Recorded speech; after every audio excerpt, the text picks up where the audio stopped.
கோன்குள்ள நம்ம paste fill பண்ண போறோம். சோ நிறைய பேர் பண்ற மிஸ்டேக் வந்து பாத்தீங்கன்னா ஏர் ஃபார்ம் ஆயிடும் உள்ள வந்து ஃபில் பண்றதுல. அது எப்படி ஃபார்ம் ஆகாம பண்றது அப்படிங்கறத நான் சொல்றேன், ஏர் லாக் ஆகாம. சோ இப்படி உள்ள வந்துட்டு நம்ம பைப்பிங் பேக் விட்டோம் கோன்குள்ள அப்படின்னா கண்டினியூஸா நிறுத்தாம அந்த பேஸ்ட அழுத்தி மேல வரைக்கும் நம்ம ஃபில் பண்ணணும். புரியுதா? எப்படி பண்ணக்கூடாது அப்படின்னா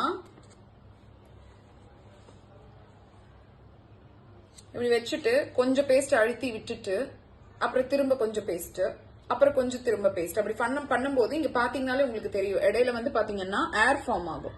சோ இது என்ன ஆகும்னா நம்ம டிசைன்ஸ் போடும்போது அடைக்கிறதுக்கு ஸ்டார்ட் ஆகும். சோ அப்படி போடக்கூடாது. கண்டினியூஸா ஒரே பிரஷர்ல ஃபுல் கோனையும் நம்ம ஃபில் பண்ணிடணும். இப்படி பண்ணும்போது ஏர் லாக் ஆகாது உங்களுக்கு. புரியுதுங்களா? சோ பிகினர்ஸ் பண்ற பெரிய மிஸ்டேக் இது. கோன்குள்ள நம்ம பேஸ்ட் ஃபில் பண்ண போறோம். சோ நிறைய பேர் பண்ற மிஸ்டேக் வந்து பாத்தீங்கன்னா ஏர் ஃபார்ம் ஆயிடும் உள்ள வந்து ஃபில் பண்றதுல. அது எப்படி ஃபார்ம் ஆகாம பண்றது அப்படிங்கறத நான் சொல்றேன், ஏர் லாக் ஆகாம. சோ இப்படி உள்ள வந்துட்டு நம்ம பைப்பிங் பேக் விட்டோம் கோன்குள்ள அப்படின்னா கண்டினியூஸா நிறுத்தாம அந்த பேஸ்ட அழுத்தி மேல வரைக்கும் நம்ம ஃபில் பண்ணணும். புரியுதா? எப்படி பண்ணக்கூடாது அப்படின்னா இப்படி வச்சுட்டு கொஞ்சம் பேஸ்ட் அழுத்தி விட்டுட்டு அப்புறம் திரும்ப கொஞ்சம் பேஸ்ட் அப்புறம் கொஞ்சம் திரும்ப பேஸ்ட் அப்படி பண்ணும்போது இங்க பாத்தீங்கன்னாலே உங்களுக்கு தெரியும் இடையில வந்து பாத்தீங்கன்னா ஏர் ஃபார்ம் ஆகும்.